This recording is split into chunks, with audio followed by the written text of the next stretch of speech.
Hey everybody, I'm Ace. How you doing? Welcome to another Things I Hate, where we talk about things from video games we don't really care for. More specifically, me. Today, with Legend of Zelda: Tears of the Kingdom right around the corner, I figured why not hop back and talk about Breath of the Wild one last time. Oh boy, playing this game last year, January time-ish, was another pain in the neck. But let's get into here's why.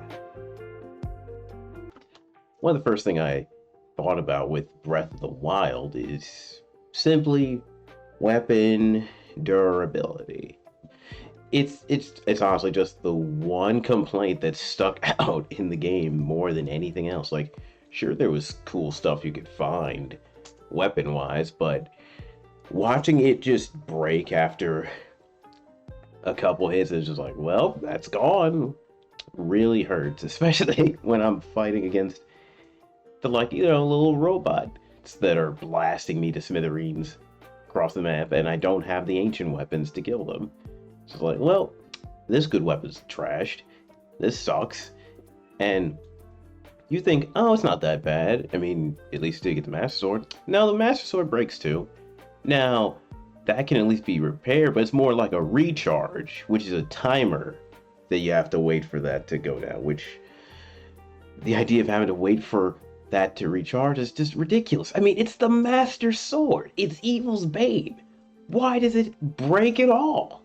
Like, I just assumed, hey, I'll just wait till we get the Master Sword. That won't break. Nope, I was sorely mistaken. It's just, it irks me to this day. And I know Tears of the Kingdom has their own answer to this, but I'm still not liking what I'm hearing. The rain. The rain is just... It's something they added to make things a little bit more realistic and stuff like that, but it makes climbing so much worse. You could be halfway up a mountain and it starts to rain, and when that happens, oh, the terrain's too slippery to climb and you just plummet. And it just is like, well, there goes 5-10 minutes of climbing up this thing and I'm screwed. So your only solution would be to either find a safe hole in the wall or something, start a campfire to rest until the rain stops, find a simpler terrain, or just wait till the rain stops the old-fashioned way, which all these aren't great options, honestly. And it hurts when the game is like, explore this open world as far as the eye can see, climb the tallest mountains. And sure, there's Revalia's Gale that helps from time to time, but it's not going to be there to save you every time. And you're just like, I just wanted to climb up this mountain to get to this shrine. I shouldn't have to wait till the rain stops just to get up here. It's just... not something you're going to get over fast. Thing I'd like to talk about is the dungeons and what you get. After playing Wind Waker and Twilight Princess recently, I just realized I enjoyed those type of dungeons more as opposed to what you have here. As with the older dungeons from the older games, the format was pretty simple. You go into the dungeon, you find a cool new gadget or toy to use, you use it to clear the dungeon, you fight the boss, pretty simple stuff. With Breath of the Wild, things are a little bit different. After all, like, when it comes to getting heart pieces and stuff like that, you get most of the things to trade in for heart pieces from the shrines.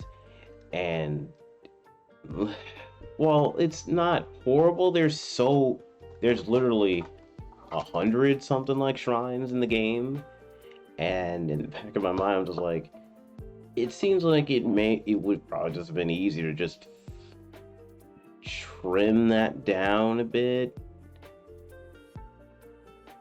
Especially because it's like those shrines usually devolve into one of two things.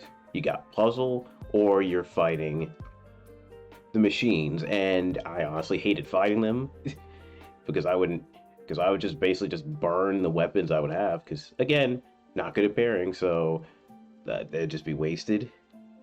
So it's just getting really tired of seeing that. And as for the main dungeons, or the ancient guardians, if you will, they kind of just it devolved into the same things after a time. Like, you go in, you activate the terminals, you may have to shift a direction of a piece of the guardian to get to some, you fight a boss, and it just didn't have the same uniqueness that I was looking for when comparing it to the older games that I played. So I kind of missed that. Now I get it, these are Breath of the Wild and the older games are different styles of handling these. I just kind of like the older way a little better, but you know, this is the future. But one other thing I wanted to talk about, boy, fucking Korok Seeds. Korok Seeds. This is something I didn't really look into while I was playing it, and I really should have, because turning in the Korok Seeds increases your inventory space for weapons, bows, shields, of that like. And they're literally everywhere. And I didn't like having to be the necessity of increasing your, because for me, I honestly would have been fine if, like, again, I'm thinking back to Twilight Princess or something, like you just had like 8 inventory slots for maybe a weapon, shield, and like to go. But the problem is Breath of the Wild doesn't work that way, because, you know, as it goes back to weapon breaking, things break, so it's not really going to be a necessity for space.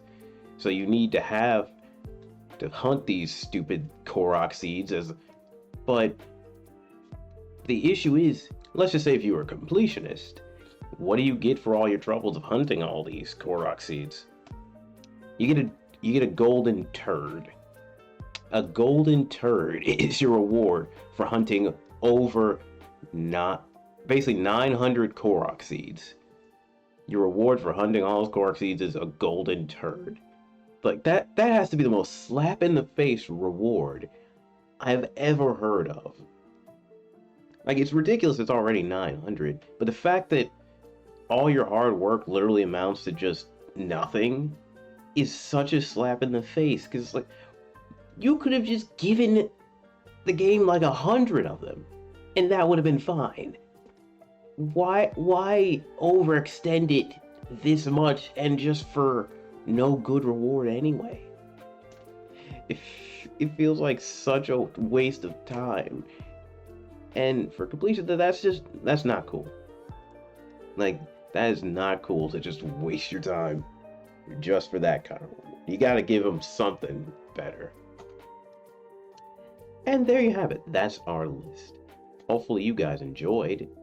If you have any other complaints for Breath of the Wild, let me know in the comments below and let me know what you thought. If you'd like to find us doing other live content and stuff like this, you can always check us out on TikTok or on Twitch, where we stream Monday through Wednesday. So, until I see you guys next time for our next little video, I've been Acescorcher. Hope you had a great day. We'll see you later. Bye-bye.